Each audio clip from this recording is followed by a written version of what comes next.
Guys बहुत सारे मेरे क्लाइंट्स ने प्लस मेरे सब्सक्राइबर ने ना इस टॉपिक के लिए ना मुझे रिक्वेस्ट की थी और मुझसे पूछा था कि ma'am can you tell us what is the purpose of relationship. तो मेरा आंसर तो निकल के आया कि रिलेशनशिप ना एक फ्री थेरेपी है। Hi guys, thank you for stopping by and thank you for stepping into your own healing process because you do not know आपके हील होने से इस ह्यूमैनिटी में कितना बड़ा रिपल इफेक्ट क्रिएट हो सकता है। गाइस आज का टॉपिक है ऑन रिलेशनशिप कि रिलेशनशिप कैसे एक फ्री थेरेपी है। गाइज जब भी कोई रिलेशनशिप हम स्टार्ट करते हैं ना तो फर्स्ट 2-3 मंथ्स या 3 to 6 मंथ ना हमें बहुत अच्छा लगता है एंड हम एक हार्मोनल सूप के अंदर ना डाइव कर रहे होते हैं। हार्मोनल सूप होता है डिफरेंट हार्मोन्स का, लाइक कि ऑक्सीटोसिन, एपिनेफ्रिन, सेरोटोनिन, इस तरीके के ना बहुत सारे हॉर्मोन्स सिक्रीट होते हैं हमारी बॉडी में एंड बहुत अमेजिंग हमें लगता है। ये जो हॉर्मोन्स हैं हमारे अंदर बहुत ही ब्यूटीफुल इफेक्ट क्रिएट करते हैं, हम बहुत ज़्यादा एक्साइटेड हो जाते हैं एंड इससे दो चीज़ें होती है। एक तो हम एक दूसरे के करीब आते हैं एंड वी प्रोक्रिएट एंड दूसरी चीज़ होती है कि हमारा ये जो यूनिवर्स है ना हमें एक छोटा सा ग्लिम्प्स देता है अबाउट गॉड कॉन्शियसनेस, क्योंकि चारों तरफ हमें प्यार ही प्यार एंड पीस नजर आता है एंड हम हमारी इमेजिनेशन के वर्ल्ड में रहते हैं एंड बहुत ब्यूटीफुल दिखने लग जाते हैं एंड कुछ महीनों बाद जब ये हॉर्मोन्स का इफेक्ट कम होता है, now we can see all the flaws, क्योंकि ये जो वहम का पर्दा होता है ना ये गिर जाता है। अब हम ना एक दूसरे के अंदर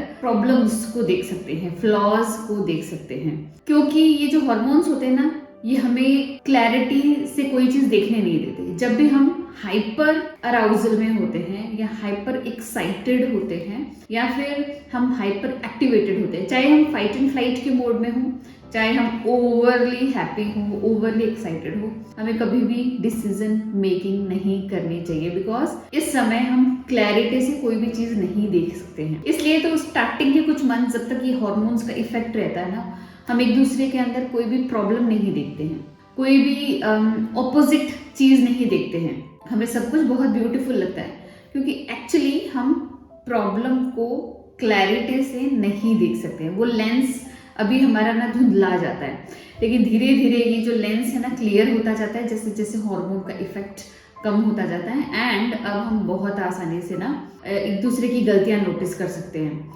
एंड हम फाइट पिक कर लेते हैं एंड देन प्रॉब्लम जो है ना स्टार्ट हो जाती है। एक्चुअली जब दो इंसान पास में आते हैं तो हमें ये चीज को बहुत ध्यान से समझना है कि हर एक इंसान फ्रॉम चाइल्डहुड वुंडेड होता है, कोई कम कोई ज्यादा, तो हर किसी का एक्सपीरियंस, चाइल्डहुड एक्सपीरियंस अलग होता है। तो जब दो वुंडेड इंसान क्लोज आते हैं तो वो एक दूसरे को ट्रिगर करते हैं। पहली बात, ये जो क्लोज आते हैं ये इन दोनों के जो वुंड्स है ना ऑपोजिट होंगे। इसका जो वुंड है ना वो इसका वुंड नहीं होगा, लेकिन जो इसका वुंड है वो इसका वुंड नहीं होगा। सपोज आप इनसिक्योर है ना तो ये बंदा इनसिक्योर नहीं होगा, अगर आप इंट्रोवर्ट है ना तो वो एक्सट्रोवर्ट होगा। तो इस तरीके से दोनों की जब क्वालिटी ऑपोजिट होती है और जब ऑपोजिट वुंड्स पास में आते हैं तो जो हील्ड पर्सन है एक क्वालिटी को लेकर वो अनहील्ड को ट्रिगर करेगा और ये बंदा किसी चीज में हील्ड है, ये बंदा इस अनहील्ड को ट्रिगर करेगा। तो एक्चुअली हम एक दूसरे को ट्रिगर करते हैं एंड हम ट्रिगर कर करके बहुत प्रॉब्लम हमारी लाइफ में ना क्रिएट कर लेते हैं अगर हम अनकॉन्शियस हैं। तो इस पूरी प्रोसेस में ना दो चीजें हो रही है। फिजिकल वर्ल्ड में हम एक दूसरे के क्लोज आ रहे हैं क्योंकि केमिकल जो है रिएक्शन चल रही है, हार्मोन्स चल रहे हैं, तो हम एक दूसरे से अट्रैक्ट हो रहे हैं। अगर हम स्पिरिचुअल वर्ल्ड देखें तो हम एक दूसरे के वुंड्स के अकॉर्डिंग एक दूसरे के क्लोज आ रहे हैं ताकि हम एक दूसरे को ट्रिगर करें।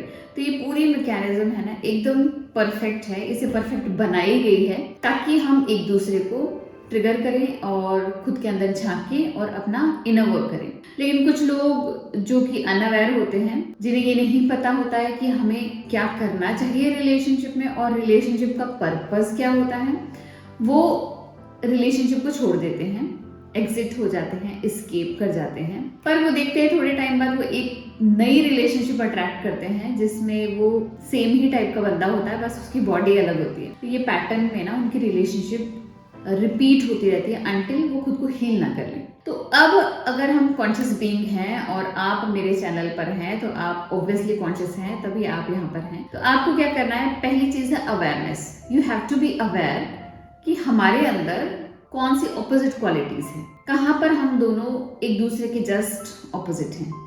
ठीक है, उन सब चीजों को आपको नोटिस करना है, नोट डाउन करना है। दूसरी चीज कि आप जब जब एक दूसरे से ट्रिगर होते हैं आपको उन ट्रिगर्स को नोट डाउन करना है। कब कब ट्रिगर होते हैं, क्यों ट्रिगर होते हैं, ऐसे क्या इवेंट हुआ था, ऐसा आप उन्होंने क्या कह दिया था जिसकी वजह से आप ट्रिगर हो गए। थर्ड थिंग कि इन ट्रिगर्स का ना एक पैटर्न आपको फाइंड आउट करना है। एक डॉट से डॉट अगर हम कनेक्ट करेंगे, जब हर ट्रिगर को हम नोटिस करेंगे तो हमें एक पैटर्न जरूर मिलेगा। ऐसा हो ही नहीं सकता कि कोई पैटर्न ना हो, क्योंकि universe is always helping us, है ना। वो किसी ना किसी वे से हमें हेल्प करे, बट हम ही हैं जो अवेयर नहीं होते, जो हम ही हैं जो नोटिस नहीं कर पाते। तो हमें पैटर्न फाइंड आउट करना है। फोर्थ और लास्ट थिंग है कि हमें इस पैटर्न को ब्रेक करना है और उसके लिए हमें काम करना है, एक्शंस लेने हैं। तो let's me give you my own example कि जब मेरी मैरिज हो गई थी तो at the time I was wounded, completely wounded. I was into my masculine, क्योंकि मेरे फादर डिफेंस पर्सनल थे तो उनको डिसिप्लिन और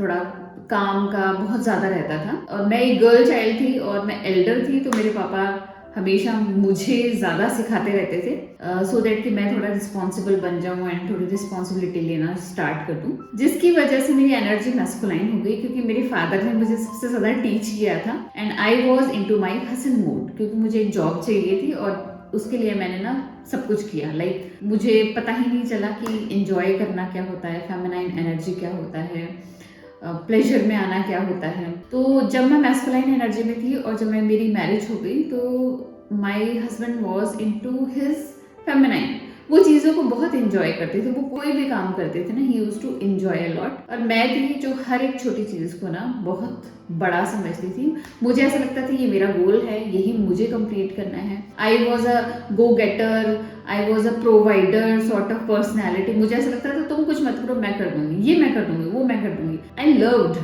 टू प्रोवाइड। और जब कोई मुझे देने की कोशिश करता ना कि let's give her some help, तो मैं रिसीव नहीं कर पाती थी। I was so close. मुझे लगता था कि मुझे क्यों हेल्प दे रहे, मुझे क्या जरूरत है हेल्प की। मेरे पापा ने तो मुझे इंडिपेंडेंट बना दिया ना कि हमें किसी की जरूरत नहीं है और हमें इंडिपेंडेंट होना चाहिए, खुद काम करना चाहिए। तो अगर लोगों ने मुझे हेल्प देने की कोशिश भी की ना तो मैंने हेल्प को रिसीव नहीं किया एंड मैंने किसी भी चीज को इंजॉय नहीं किया। देन जब मैंने इन सब चीज का पैटर्न फाइंड आउट किया तो मुझे पता चला कि ये सारी क्वालिटी तो एक मैस्कुलाइन बीइंग की होती है। इट मीन्स कि मैं अपनी मैस्कुलाइन एनर्जी में हूँ। तो ये जब मैंने पैटर्न फाइंड आउट किया, मैंने इस पैटर्न को ब्रेक किया, मैंने वो सारी चीजें की जो मुझे मैस्कुलाइन एनर्जी से बाहर निकलने में मेरी हेल्प करती है और फेमिनाइन एनर्जी को एम्बॉडी करने में हेल्प करती है। अगर आपको मेरी स्टोरी नहीं पता कि मैंने कैसे अपनी इस अबेंडनमेंट वुंड को हील किया, तो मैं उसका लिंक डिस्क्रिप्शन बॉक्स में डाल दूंगी। मैंने एक पूरा वीडियो क्रिएट कर रखा है, बहुत ही इंटरेस्टिंग और बहुत ही हेल्पफुल हो सकता है आपके लिए, तो जरूर उसको चेकआउट कीजिएगा।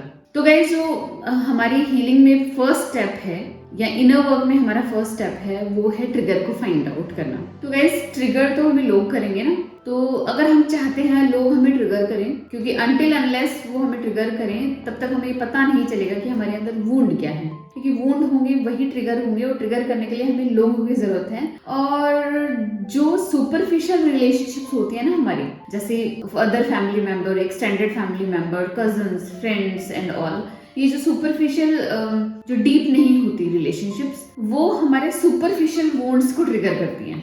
लेकिन जो रिलेशनशिप इंटीमेट होती है, डीप होती है, वो रिलेशनशिप डीप वुंड्स को ना ट्रिगर करती है, आपके कोर वुंड्स को एक्चुअली ट्रिगर करती है। तो जितनी आपकी इंटीमेट रिलेशनशिप होगी उतनी ही ज्यादा आप अपने डीप वुंड्स को ना हील कर पाएंगे, क्योंकि वही आपको ये बताएंगे कि आपके अंदर ट्रिगर क्या है। तो take people as your mirror. लोगों को आप मिरर लीजिए एंड हमेशा उसमें देखिए कि मैं क्यों ट्रिगर हो गई। तो जब आपको अपने ट्रिगर्स पता चलेंगे ना, तब आपको ये पता लगेगा कि आपका वुंड क्या है और तब आप आसानी से उसे हील कर पाएंगे।